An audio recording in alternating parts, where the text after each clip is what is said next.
Hello friends, कैसे हैं आप लोग। एग्री जीबीबी यूट्यूब चैनल पे आप सभी का स्वागत है। आज हम लोग इंटेलेक्चुअल प्रॉपर्टी राइट्स के बारे में डिस्कस करेंगे। चलिए सेशन को स्टार्ट करते हैं। देखिए, इंटेलेक्चुअल प्रॉपर्टी राइट्स को समझने से पहले हम लोग समझ लेंगे व्हाट इज प्रॉपर्टी। प्रॉपर्टी क्या है, ठीक है। तो कोई भी वैल्यूएबल थिंग्स जो कि किसी भी मैन के द्वारा, ह्यूमन के द्वारा अर्न की जाती है, उसको हम प्रॉपर्टी बोलते हैं। अब प्रॉपर्टी हम किस लिए अर्न करते हैं? बेटर स्टेटस ऑब्टेन करने के लिए, क्वालिटी लाइफ के लिए, नेम एंड फेम के लिए, फाइनेंशियल सिक्योरिटी के लिए और बेटर एजुकेशन टू चिल्ड्रन के लिए। तो ये हमारे होते हैं किसी भी प्रॉपर्टी को अर्न करने के ऑब्जेक्टिव। प्रॉपर्टी क्या है? कोई भी वैल्यूएबल थिंग्स जो कि किसी भी मैन के द्वारा, ह्यूमन के द्वारा अर्न की गई हो, उसको हम प्रॉपर्टी बोलेंगे। प्रॉपर्टी को अर्न करने के ये हमारे ऑब्जेक्टिव हो जाते हैं: better status, quality life, name and fame, financial security, better education to children. अब देखिए, जो प्रॉपर्टी होती है इसके कई टाइप्स होते हैं। मेनली हम इसको दो पार्ट में डिवाइड कर सकते हैं: मूवेबल प्रॉपर्टी और इमूवेबल प्रॉपर्टी। एक थर्ड तरीके की प्रॉपर्टी भी है जिसको हम बोलते हैं इंटेलेक्चुअल प्रॉपर्टी। इसी के बारे में हमको डिटेल में चर्चा करनी है। देखिए, मूवेबल प्रॉपर्टी ऐसी प्रॉपर्टी होती है जिसको आप एक स्थान से दूसरे स्थान पर शिफ्ट कर सकते हैं। You can move it from one place to another place, जैसे कि money, gold, silver etcetera. Immovable property का मतलब होता है ऐसी प्रॉपर्टी जो कि एक स्थान से दूसरे स्थान पर शिफ्ट नहीं की जा सकती। You can not transfer it from one place to another place, जैसे कि लैंड्स हो गई, बिल्डिंग्स हो गए, गार्डन्स हो गए। ये सब क्या है? इमूवेबल प्रॉपर्टी के टाइप्स हैं। थर्ड तरीके की जो प्रॉपर्टी है जिसको हम बोल रहे हैं intellectual property, right? Intellectual property क्या है?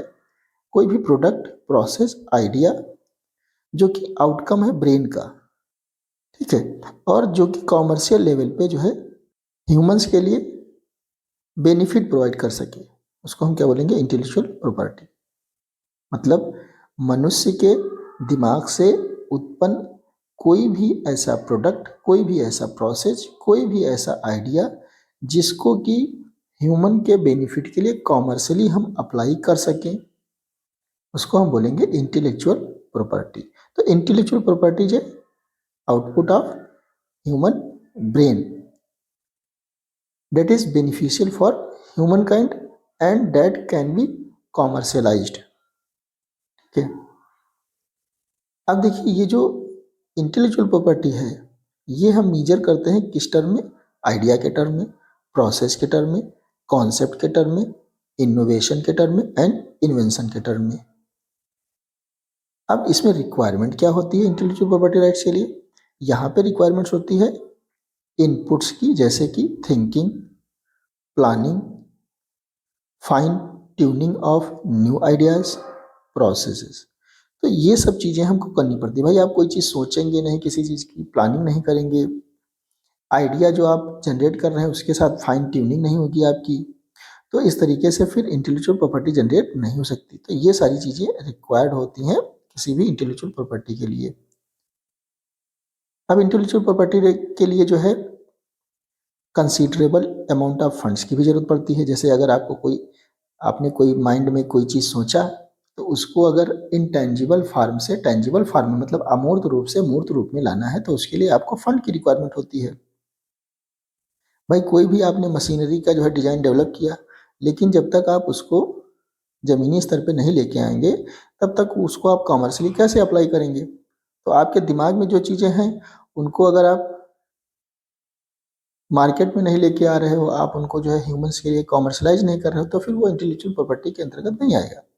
तो कहने का मतलब ये है कि जब भी आप कॉमर्शियल लेवल पे किसी चीज़ को, आइडिया को, या फिर जो है आप किसी भी प्रोसेस को अप्लाई करना चाहते हैं, तो उसके लिए आपको फंड की रिक्वायरमेंट होती है। ओके, तो यहाँ पे हमने जो है डिस्कस किया कि इंटेलेक्चुअल प्रॉपर्टी राइट्स के लिए हमको क्या रिक्वायरमेंट होती है। अब देखिए, क्या है कि जो इंटेलेक्चुअल प्रॉपर्टी है ये चोरी हो सकती है, ये जो है चोरी हो सकती है, और इसकी जो है कॉपी की जा सकती है, ये रिप्रोड्यूस हो सकती है। तो इसके लिए हमको क्या जरूरत पड़ता है? हमको इसको प्रोटेक्ट करने की जरूरत पड़ती है, और प्रोटेक्ट कराने के लिए हम इसको अलग अलग तरीके के राइट्स जो है देते हैं। जो इंटेलेक्चुअल प्रॉपर्टी है इसको सेव करने के लिए हम इसको राइट देते हैं और उन्हीं राइट्स को हम बोलते हैं इंटेलेक्चुअल प्रॉपर्टी राइट। ठीक है, तो देखिए अब इंटेलेक्चुअल प्रॉपर्टी राइट्स के बारे में हम लोग डिस्कस कर लेते हैं। यहाँ पे देखिए लिखा हुआ जैसा कि आप देख पा रहे हैं, the right to intangible property that is product of human intellect are refer to as intellectual property. तो कोई भी ऐसा राइट जो कि इंटेंजिबल प्रॉपर्टी को दिया जा रहा है और जो कि ह्यूमंस के जो है ब्रेन्स का एक आउटपुट है, उसको हम क्या बोलेंगे, इंटेलेक्चुअल प्रॉपर्टी राइट बोलेंगे। इंटेंजिबल का मतलब होता है अमूर्त। ठीक है, अब देखिए types of intellectual property rights. तो इंटेलेक्चुअल प्रॉपर्टी राइट्स के टाइप्स को हम लोग डिस्कस कर लेंगे। यहाँ पे मेनली दो तरीके के राइट्स होते हैं, प्राइमरी राइट्स और सुई जनरल राइट्स। प्राइमरी राइट्स में जो है कॉपी राइट्स आता है, पेटेंट आता है, ट्रेडमार्क आता है, ट्रेड सीक्रेट आता है, ट्रेड नेम आता है, डोमेन नेम्स आता है, इंडस्ट्रियल डिजाइन आता है और जियोग्राफिकल इंडिकेशंस आते हैं। तो प्राइमरी राइट्स के अंतर्गत ये सब आते हैं। सुई जनरल का देखिए सीधे सीधे मतलब होता है product of its own kind. अपने तरीके के यूनिक प्रोडक्ट जो होते हैं उनको हम सुई जनरल के अंतर्गत रखते हैं। यहाँ पे आप देख सकते हैं products of its own kind. अब देखिए यहाँ पे आता क्या है सुई जनरल में, सुई जनरल में डेटाबेस राइट्स आते हैं, मास्क वर्क आता है, प्लांट ब्रीडर राइट्स आते हैं और ट्रेडिशनल नॉलेज आता है, मोरल राइट्स आते हैं और सप्लीमेंट्री प्रोटेक्शन सर्टिफिकेट आता है, फार्मर राइट्स आते हैं और इंडिजिनस इंटेलेक्चुअल प्रॉपर्टी। ये सारे राइट्स जो है सुई जनरल के अंतर्गत आते हैं। ओके, अब देखिए यहाँ पे हम लोग डिस्कस कर लेंगे कॉपीराइट को, जो कि प्राइमरी राइट्स का एक टाइप है। ठीक है, यहाँ पे हम लोग सबसे पहले डिस्कस कर लेंगे कॉपीराइट को। कॉपीराइट में देखिए सीधे सीधे ये है जो भी अथर है, जैसे आप देखते हैं कोई बुक, तो बुक अगर किसी अथर ने लिखा है, भाई बुक कौन लिखेगा, अथर लिखेगा। ठीक है, तो यहाँ पे जो बुक लिखी गई है वो अथर्स के द्वारा पब्लिश की जा सकती है, रिप्रोड्यूस की जा सकती है, सेल की जा सकती है, लेकिन कोई दूसरा उसको एज सच जो है पब्लिश नहीं करा सकता है, उसको एज सच रिप्रोड्यूस नहीं कर सकता है। ये जो है कॉपीराइट हमको राइट प्रोवाइड करता है। तो it provides protection for specific period and only from reproduction of copyright material. तो ये केवल रिप्रोडक्शन के लिए हमको कॉपीराइट देता है। अगर कोई चाहे कि हमने कोई बुक लिखी है तो उससे कोई आइडिया वो ले सकता है, आइडिया लेकर के उसको जो है अपनी लैंग्वेज में उसको अगेन वो पब्लिश करा सकता है। तो कॉपीराइट केवल कॉपी मतलब एग्जैक्ट जो है कॉपी करने से रोकता है, बाकी ये हमको ये इस तरीके से नहीं रोकता है कि हम इससे आइडिया नहीं ले सकते हैं, हम इससे जो है नया कोई चीज़ें बना नहीं सकते हैं। जैसे कि अगर कोई अथर जो है बुक लिखता है तो दूसरा कोई भी व्यक्ति उससे आइडिया लेकर के अपनी लैंग्वेज में बुक को लिख करके अगेन उसको पब्लिश करा सकता है। ठीक है, अब देखिए कॉपीराइट जो होता है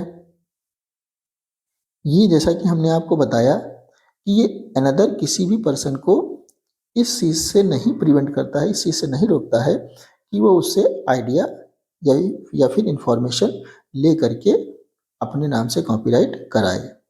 भाई वो कोई भी व्यक्ति जो है आइडिया ले सकता है, इंफॉर्मेशन ले सकता है और किसी भी मटेरियल को अपने नाम से पब्लिश करा सकता है, लेकिन उसको एज सच कॉपी नहीं करना होगा, वो अपने जो है लैंग्वेज में उसको पब्लिश करा सकता है। ठीक है, अब ये जो कॉपीराइट एक्ट है 1957 में आया, 1994 में इसका अमेंडमेंट हुआ।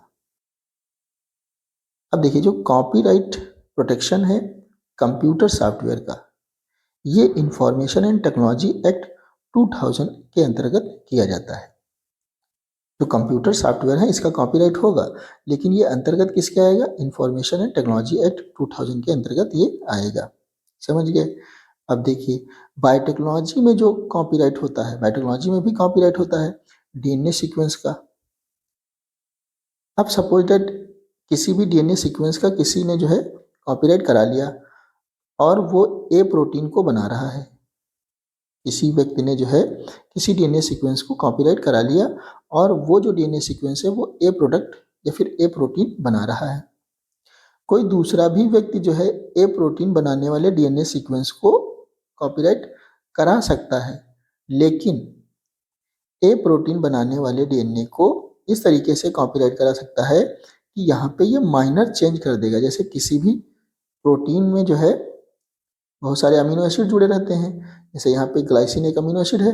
अब ग्लाइसिन आप देख रहे हो GGU से भी कोड होता है, GGC से भी कोड होता है, GGA से भी कोड होता है और ट्रिपल G से भी कोड होता है। तो यहाँ पे जैसे दूसरा जो व्यक्ति कॉपीराइट कराना चाहेगा ए प्रोटीन को, वो यहाँ पे डीएनए के थोड़ा सा सीक्वेंस में चेंज कर देगा।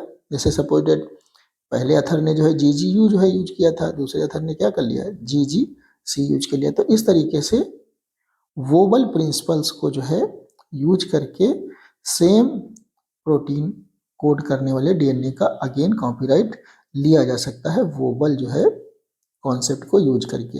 अभी हम लोग कॉपीराइट का ड्यूरेशन क्या होता है इस पे चर्चा कर लेते हैं। जैसा कि हमने आपको बताया कि यहाँ पे ओरिजिनल लिटरेरी, ड्रामेटिक, म्यूजिकल और आर्टिस्टिक वर्क्स को जो है पब्लिश मतलब कॉपीराइट कराया जा सकता है। तो अब इसके लिए क्या होता है, इसके लिए टाइम ड्यूरेशन होता है किसी भी अथर्स या फिर आर्टिस्ट के लाइफ टाइम के लिए, प्लस उसके मरने के 60 साल तक जो है ये, उसके मरने के 60 साल बाद तक ये कॉपीराइट का जो है उसको राइट मिल जाता है। लेकिन अगर कोई परफॉर्मेंस राइट्स है तो ये 50 ईयर्स तक रहेगा, मतलब life through out the life रहेगा, प्लस जो है 50 ईयर्स रहेगा। अगर ब्रॉडकास्टिंग राइट्स है तो ये 25 ईयर्स रहेगा, मतलब लाइफ टाइम रहेगा, देन इसके बाद 25 ईयर्स के लिए रहेगा। ठीक है।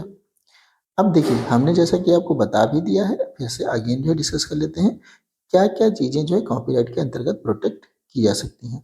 तो यहाँ पे literary, dramatic, musical, artistic work और सिनेमेटोग्राफ। सिनेमेटोग्राफ का मतलब होता है मूविंग पिक्चर। तो इन सारी चीज़ों का जो है यहाँ पे प्रोटेक्शन हो सकता है अंडर कॉपीराइट एक्ट। ठीक है। देखिए और भी चीज़ें हैं, जैसे कि यहाँ पे आप देख सकते हैं साउंड रिकॉर्डिंग, फोटोग्राफ और कंप्यूटर जनरेटेड वर्क। जैसा कि हमने आपको बताया कंप्यूटर सॉफ्टवेयर भी जो है कॉपीराइट कराए जा सकते हैं, लेकिन कंप्यूटर सॉफ्टवेयर जो है इंफॉर्मेशन एंड टेक्नोलॉजी एक्ट 2000 के अंतर्गत आएंगे। ठीक है। अब देखिए कॉपीराइट को हमने डिस्कस कर लिया, अभी हम लोग ट्रेड सीक्रेट पे जो है चर्चा कर लेंगे। ट्रेड सीक्रेट क्या होता है? देखिए ट्रेड सीक्रेट एक प्रकार का ऐसा जो है आईपीआर है, इंटेलेक्चुअल प्रॉपर्टी राइट्स है, जिसमें कोई भी जो प्रोड्यूसर होता है, कोई भी जो ऑर्गेनाइजेशन होता है जो कि किसी भी प्रोडक्ट को ऑन करता है, मतलब रखता है, परचेस करता है, कैरी करता है, वो उसमें फार्मूलेशन क्या है उसको जो है सीक्रेट रखता है, किसी को जो है बताता नहीं है, जिससे उसके चोरी होने के चांस जो है बिल्कुल ख़त्म हो जाते हैं। तो यहाँ पे जैसा कि आप डेफिनेशन में देख सकते हैं, when an individual organization owning an intellectual property does not disclose the property to anyone and keeps it as a closely guarded secret, it is termed as trade secret। तो यहाँ पे जो भी चीजें हैं उनको बिल्कुल जो है क्लोजली सीक्रेट रख लिया जाता है, जिससे जो है वो सेफ हो जाता है। तो अब ट्रेड सीक्रेट जो है, ट्रेड सीक्रेट में relate to formulae, process and material. तो ट्रेड सीक्रेट जो होता है ये फार्मूले से रिलेटेड हो सकता है, प्रोसेस से रिलेटेड हो सकता है और मटेरियल से रिलेटेड हो सकता है। ट्रेड सीक्रेट सभी चीज़ों का नहीं करा सकते। जैसे भाई बुक का आप ट्रेड सीक्रेट कैसे कराओगे? बुक तो पढ़ने के लिए ही जो है पब्लिश कराई जाती है, तो बुक वगैरह का ट्रेड सीक्रेट थोड़े ना होगा। यहाँ पे जो मटेरियल है, जो प्रोसेस है या फिर जो फार्मूली है, उनका ही ट्रेड सीक्रेट कराया जा सकता है। जैसे कि एग्जाम्पल के तौर पे देखिए तो कोका कोला जो है मॉडर्न टाइम पे ट्रेड सीक्रेट का बेस्ट एग्जाम्पल क्या है? कोका कोला है, जिसका जो फार्मूलेशन है वो किसी को नहीं पता है। ठीक है। तो अब देखिए बायोटेक्नोलॉजी के क्षेत्र में in area of biotechnology materials kept as trade secret, जैसे कि सेल लाइन्स हो गई, माइक्रो ऑर्गेनिम्स स्ट्रेन्स हो गई और प्रोडक्शन प्रोसेस हो गई। बहुत सारी चीज़ें प्रोडक्शन होती हैं, उनकी जो प्रोसेस है उसको जो है ट्रेड सीक्रेट रखा जाता है। माइक्रो ऑर्गेनिम की जो अलग अलग स्ट्रेन्स हैं उनको ट्रेड सीक्रेट रखा जाता है और सेल लाइन्स वगैरह को जो है ट्रेड सीक्रेट रखा जाता है। एडवांटेज क्या है? जैसा कि ट्रेड सीक्रेट रख रहे हैं तो यहाँ पे टाइम लिमिट नहीं होता, किसी प्रकार का कोई ड्यूरेशन लिमिट नहीं होता। जैसे कॉपीराइट में हमने आपको बताया कि ओरिजिनल आर्टिस्टिक वर्क है, ड्रामेटिक वर्क है, तो उसके लिए जो है आप लाइफ टाइम प्लस 60 ईयर, या फिर कोई परफॉर्मेंस वर्क है तो लाइफ टाइम प्लस 50 ईयर्स। तो इस तरीके से अलग अलग चीज़ों के लिए कॉपीराइट के अंतर्गत ड्यूरेशन होता है, लेकिन यहाँ पे आप ये देखेंगे किसी प्रकार का कोई लिमिट नहीं है, कोई ड्यूरेशन की लिमिट नहीं है। तो अब यहाँ पे क्या है कि it is not necessary to satisfy rather stringent requirement for protection under से पेटेंट्स। तो देखिए यहाँ पे जो आपका हमने आपको बताया जो ट्रेड सीक्रेट है, यहाँ पे जो पेटेंट की बहुत सारी रिक्वायरमेंट्स होती हैं कि जो कोई भी मटेरियल जो भी है वो इनोवेटिव होना चाहिए, या फिर जो है वो न्यू होना चाहिए, उसमें नोवेल्टी होनी चाहिए, यूनिकनेस होना चाहिए, मतलब पेटेंट्स की बहुत सारी रिक्वायरमेंट्स होती हैं। तो वो रिक्वायरमेंट्स जो है यहाँ पे नहीं चाहिए होता है। यहाँ आप किसी भी प्रोडक्ट को, किसी भी फार्मूले को, किसी भी प्रोसेस को सीक्रेट रख रहे हैं, किसी से आप उसको नहीं बता रहे कि उसमें क्या चीज़ें हैं। तो यहाँ पे पेटेंट की तरह जो भी चीज़ें होती हैं वो यहाँ पे रिक्वायरमेंट नहीं होती हैं। जो कठोर चीज़ें होती हैं, बहुत सारे नियम्स होते हैं, रूल रेगुलेशन होते हैं, तो उनसे सब चीज़ों से आप बच जाते हैं। एक तो टाइम ड्यूरेशन किसी प्रकार का नहीं होता, दूसरा जो है पेटेंट्स के लिए जो स्ट्रिंजेंट या फिर कठोर नियम है उनसे आप बच जाते हैं, और कॉस्ट ऑफ फिलिंग बच जाती है, कंटेस्टिंग बच जाती है, इन्फोर्सिंग पेटेंट्स, ये सब चीज़ें आपको मतलब पैसा भी यहाँ पे बच जाता है। और देखिए जब आप किसी चीज़ को सीक्रेट रख लेते हैं तो उसमें फर्दर जो है कोई भी व्यक्ति किसी प्रकार का कोई मॉडिफिकेशन नहीं कर सकता। जब उसको कुछ पता ही नहीं होगा तो वो मॉडिफिकेशन कैसे करेगा उस प्रोडक्ट में। तो यहाँ पे the risk of someone improving upon the product process is minimised, तो ये जो है आपका हो जाता है। तो ये सारे जो है इसके एडवांटेज हैं, लेकिन एडवांटेज होने के साथ साथ ट्रेड सीक्रेट में बहुत सारे डिसएडवांटेज भी हैं। जैसे कि देखिए ट्रेड सीक्रेट बना करके रखना ही एक बहुत बड़ा जो है कॉस्टली अफेयर हो जाता है। आप क्या समझते हैं, जैसे आप कोई भी चीज़ सीक्रेट रख रहे हैं तो क्या उस किसी को पता नहीं चलेगा? बहुत जल्दी पता चल जाता है। और जब आप किसी चीज़ को छुपाते हैं तो वो और जल्दी जो है, लेकिन जब आप इसमें कॉस्ट लगाएंगे, ठीक है, मतलब यहाँ पे जब आप इन्वेस्ट करेंगे काफ़ी चीज़ें तो आप उसको जो है कर पाएंगे। तो यहाँ पे मतलब कॉस्टली जो है अफेयर होता है ये ट्रेड सीक्रेट बना करके रखना। और ये किसी भी क्या नाम इंडिपेंडेंट इनोवेशन या इन्वेंशन से जो है प्रोटेक्शन नहीं देता है। भाई जैसे आपने कोई ए प्रोडक्ट बनाया, अब इसका आपने ट्रेड सीक्रेट रखा हुआ है, किसी प्रकार का कोई राइट जो है किसी अथॉरिटी से आपने नहीं लिया है कि इसमें कोई दूसरा कुछ नहीं कर सकता, इसको आपने केवल सीक्रेट रखा हुआ है। तो अब कोई भी व्यक्ति ए प्रोडक्ट बना सकता है अगर वो जो है समझ जाए कि ये जो आपने प्रोडक्ट बनाया है ये किस तरीके से बनाया, क्योंकि भाई आप मार्केट में सेल तो कर ही रहे हैं ए प्रोडक्ट को। तो लोग जैसे कोका कोला है, अब कोका कोला के बहुत सारे वेरिएंट्स आ गए, भले कोका कोला के नाम से नहीं लेकिन कोका कोला के बहुत सारे वेरिएंट्स आ गए हैं, तो लोग जो है उसको भी अपना यूज कर रहे हैं। तो यहाँ पे इंडिपेंडेंट इनोवेशन या इन्वेंशन से आप जो है बच नहीं सकते हैं। अब देखिए जब आप किसी चीज़ को डिस्क्लोज नहीं करते हैं तो उसमें कोई भी इन्वेंशन की पॉसिबिलिटी या इनोवेशन की पॉसिबिलिटी जो है वो कम हो जाती है, जिससे मतलब कोई इम्प्रूवमेंट अगर चाहे कि भाई अगर किसी चीज़ को ए प्रोडक्ट के बारे में पता है, इसमें बहुत सारी खामियां हैं, तो इसको इन खामियाओं को जो है दूर किया जा सकता है ना, अगर कोई दूसरा दूर कर सकता है। लेकिन जब किसी को पता ही नहीं तो वो कैसे जो है दूर करेगा। तो इसकी जो एक प्रकार से क्या नाम है जो पेनाल्टी होती है वो देना पड़ जाता है किसको, ह्यूमैनिटी को या फिर नेशंस को या फिर सोसाइटी को। कहने का मतलब यह है कि इसमें नुकसान किसका होता है, नुकसान होता है जो समाज है उसका नुकसान होता है, क्योंकि भाई कोई इंप्रूवमेंट नहीं होगा, नया चीज़ नहीं आएगा अगर आप सभी चीज़ों का ट्रेड सीक्रेट करा लेंगे। तो इसमें मनुष्य का नुकसान होगा, इसमें जो है नेशंस का नुकसान होगा, इसमें सोसाइटी का नुकसान होगा। तो ये सभी जो है डिसएडवांटेज थे। अब देखिए एक डिसएडवांटेज इसका और है कि ये जो है जैसा कि हमने आपको बताया, ये इक्विपमेंट डिजाइन या फिर प्लांट वैरायटीज पे इसको नहीं कर सकते। हर चीज़ का आप ट्रेड सीक्रेट थोड़े ना करा सकते हैं ना। अब देखिए हम लोग ट्रेडमार्क के बारे में डिस्कस कर लेते हैं। ट्रेडमार्क जैसा कि आप जानते हैं, देखिए बहुत सारी कंपनियां होती हैं, उनका अपना एक जो है नेम होता है, ब्रांड होता है, तो ये उसके लिए जो है लिया जाता है। जैसे कि पैरासूट कोकोनट ऑयल देखते हैं आप, या फिर सिम्फनी का जो है आप देखते हैं, जंबो एयर कूलर, ये सब जो आते हैं। तो यहाँ पे आप सर्किल में आर लिखा हुआ देखते हैं, आर लिखा हुआ देखते हैं, इसका मतलब ये रजिस्टर्ड ट्रेडमार्क है।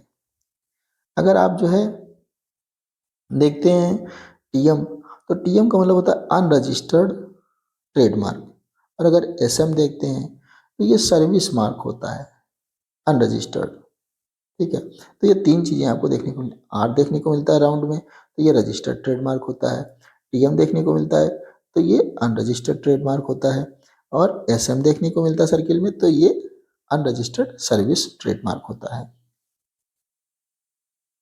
तो अब देखिए ये जो ट्रेडमार्क है, ट्रेडमार्क एक रिकॉग्नाइजेबल साइन होता है, डिजाइन होता है, सिंबल होता है, या फिर वर्ड्स होता है, या फिर इन सभी चीज़ों का एक कॉम्बिनेशन होता है, जिसके द्वारा किसी भी गुड्स या फिर सर्विस को डिस्टिंग्विश किया जा सकता है फ्रॉम वन टू अनदर। एक चीज को आप दूसरी चीज से सेपरेट कर सकते हैं। सभी का जो है एक अपना लोगो है, एक अपना जो है यूनिक एलिमेंट है, साइन है, सिंबल है, तो उससे आप किसी भी प्रोडक्ट को एक दूसरे से सेपरेट कर सकते हो। समझ गए? तो अलग अलग कंपनी का आप देखते हो अपना अपना जो है एक सिंबल होता है, तो उसी को हम क्या बोलते हैं? ट्रेडमार्क बोलते हैं।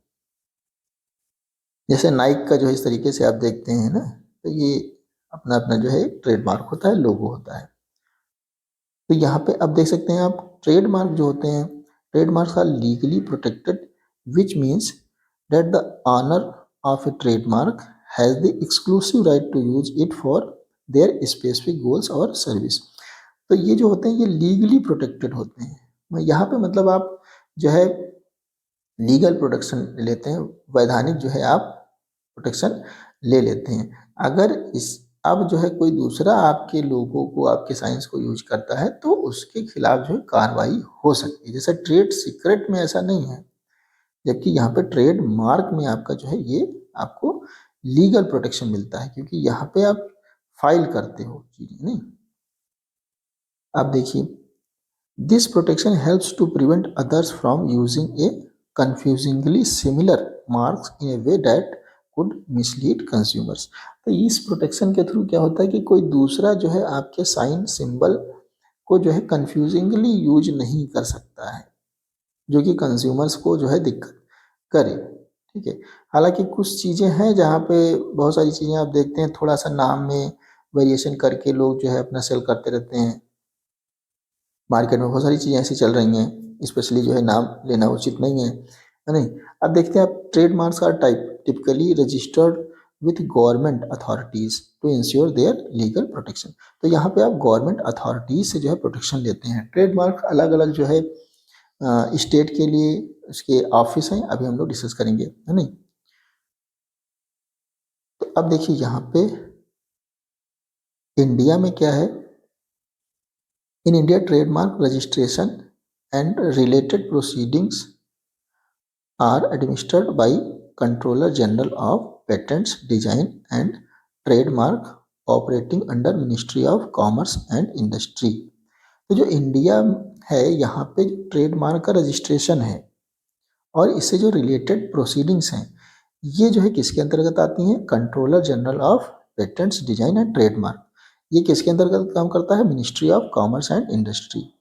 ठीक है, अब देखिए जो एक न्यू ट्रेडमार्क एक्ट है 1999, ये जो है इनैक्ट हुआ, किसको जो है सुपरसीड किया? 1958 को। इससे पहले क्या था? ट्रेड एंड मर्चेंडिस मार्क एक्ट 1958, जो कि कन्वर्ट हो गया किसमें? Trademark act 1999। पहले जो है ट्रेड एंड मर्चेंडिस मार्क एक्ट 1958 था, इसको जो है रिप्लेस किया गया ट्रेडमार्क एक्ट 1999 के द्वारा। ये जो एक्ट है ये जो है 15 सितंबर 2003 में जो है फोर्स में आ गया। अब देखिए ये जो ट्रेडमार्क एक्ट है, ये जो है जो भी ट्रेडमार्क से संबंधित रजिस्ट्रेशन की जो प्रोसीजर हैं, जो प्रोसेस है, उसको जो है ये गवर्न करता है। ठीक है, इंडिया में 5 रीजनल जो है ट्रेडमार्क ऑफिस हैं, जैसा कि हमने आपको बताया। ठीक है, ये जो है बेस्ड होती हैं पर्टिकुलर स्टेट की लोकेशन के आधार पर, जैसे कि यहाँ पे आप देख सकते हैं 5 जो रीजनल ऑफिस है, मुंबई है, दिल्ली है, कोलकाता है, चेन्नई है और अहमदाबाद है। ये जो है 5 ऑफिस है। अब देखिए यहाँ पे क्या है कि ईच ऑफिस जो है ये डिफरेंट स्टेट्स या फिर रीजन्स को कवर करता है। जैसे कि दिल्ली जो ट्रेडमार्क ऑफिस है, ये इसके अंतर्गत कौन कौन आएगा? यूपी आएगा, झारखंड आएगा, पंजाब आएगा, मध्य प्रदेश आएगा, हिमाचल प्रदेश आएगा, उत्तराखंड आएगा और चंडीगढ़ आएगा। अब देखिए जो मुंबई है, मुंबई ट्रेडमार्क ऑफिस है, ये हेड ऑफिस है ऑफ ट्रेडमार्क। ट्रेडमार्क रजिस्ट्रेशन का ये हेड ऑफिस कौन है? मुंबई है। ठीक है, ये आपको याद रखना है। अब देखिए ट्रेडमार्क के लिए जो रजिस्ट्रेशन है, इसकी प्रोसेस क्या है, इसको समझ लेते हैं।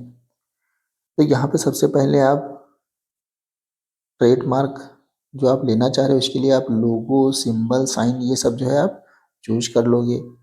इसके बाद जो है आप सर्च कर लोगे कि क्या जो आप ट्रेडमार्क या लोगो बना रहे हो ये कहीं पहले से अवेलेबल तो नहीं है, तो इसके लिए आप सर्च कर लोगे। एग्जिस्टिंग जो ट्रेडमार्क डेटाबेस है उस पर सर्च कर लोगे, अगर मैच कर रहा तो आपको अगेन जो है मेहनत करनी पड़ेगी, दूसरा जो है आपको बनाना पड़ेगा। फिर तीसरा स्टेप क्या रहेगा? अपने एप्लीकेशन को प्रिपेयर कर लीजिए। एप्लीकेशन में आप अपना नेम, कॉन्टैक्ट डिटेल वगैरह और रिप्रेजेंटेशन ऑफ ट्रेडमार्क, गुड्स और सर्विस, ठीक है, तो इन सारी चीज़ों को आप मेंशन करोगे किस चीज़ के लिए आप ट्रेडमार्क लेना चाह रहे हो। फिर इसके बाद आप फाइल कर दोगे एप्लीकेशन को। एप्लीकेशन को फाइल करने के बाद क्या होगा कि ये जो है चेक किया जाएगा, एग्जामिनेशन प्रोसेस की हो जाएगी। मतलब ये चेकिंग किया जाएगा whether the trademark is distinct, मतलब ये जो है यूनिक है या फिर नहीं है, दूसरों से जो है अलग है या फिर नहीं है, ये कन्फ्यूजन क्रिएट करने वाला तो नहीं है। इन सारी चीज़ों की चेकिंग होगी और चेकिंग होने के बाद जो है पब्लिकेशन एंड अपोजिशन, पब्लिश मतलब कर दिया जाएगा, लेकिन अपोजिशन के लिए इसको टाइम दिया जाएगा। तो यहाँ पे क्या है कि अगर कोई इसके अपोजिट में अप्लाई नहीं करता है, ठीक है, तो यहाँ पे जो है टाइम दिया जाएगा, 30 डेज का जो है टाइम दे दिया जाएगा। ऑफिशियल साइट पे जो है इसको जो पब्लिश कर दिया जाएगा। इसके बाद जो है एक 30 डेज का जो है समय दे दिया कि भाई अगर कोई ऑब्जेक्शन करना चाहता है इसके खिलाफ कि भाई ये तो हमारा ट्रेडमार्क है, इन्होंने यूज कर लिया, तो उस दौरान में जो है ये कर सकता है अपोजिशन। इसके बाद फिर जो है ये फाइनली पब्लिश हो जाएगा। इसके बाद देखिए क्या है कि अगर जैसा कि हमने आपको बताया किसी प्रकार का अगर ऑब्जेक्शन नहीं होता है और अगर कोई अपोजिशन है जिसने एप्लीकेशन किया है वो आपके बस में हो जाता है, रिजॉल्व हो जाता है, तो ये जो आपको ट्रेडमार्क है इसका रजिस्ट्रेशन के लिए इसको प्रोसीड कर दिया जाएगा और आपको जो है रजिस्ट्रेशन सर्टिफिकेट दे दिया जाएगा। आफ्टर रजिस्ट्रेशन आपको सर्टिफिकेट मिल जाएगा और ये जो है आपको लीगल प्रोटेक्शन प्रोवाइड करेगा। ये जो लीगल प्रोटेक्शन है ये इंडेफिनिटली मतलब इंडेफिनिट टाइम के लिए रहेगा, लेकिन आपको मेंटेन करने की ज़रूरत रहेगी। जैसे कि आप ट्रेडमार्क को यूज कर रहे हो, आपकी कंपनी चल रही है, नहीं चल रही है, तो इसको एक्टिव बनाने के लिए आपको 5 to 10 ईयर्स में जो है लगातार इसको रिन्यू कराना पड़ेगा। आपको डॉक्यूमेंट्स वगैरह सबमिट करने पड़ेंगे इसके रिगार्डिंग जो भी है, नहीं तो ये सारी चीज़ें आपको करनी पड़ेंगी ताकि आपका जो ट्रेडमार्क है ये एक्टिव बना रहे। अब देखिए यहाँ पे हम लोग डिस्कस कर लेंगे ट्रेडमार्क के जो बेनिफिट्स क्या हैं। ट्रेडमार्क अगर आप रजिस्टर कराते हो तो इसके बेनिफिट्स क्या हैं। यहाँ पे आपको एक्सक्लूसिव राइट्स मिल जाते हैं, आपको लीगल प्रोटेक्शन मिल जाता है, आपके ब्रांड की रिकॉग्निशन हो जाती है और आपको नेशनल वाइड जो है प्रोटेक्शन मिल जाता है और आपको जो है लाइसेंस मिल जाता है इस बात का कि आप इसको जो है सेल कर सकते हो और इससे जो है आप अर्निंग जो है कमा सकते हो। ठीक है, तो ये सारी चीज़ें थी जिनको हमने डिस्कस किया। आज के लिए बस इतना ही, मिलते हैं नेक्स्ट में। Thank you very much.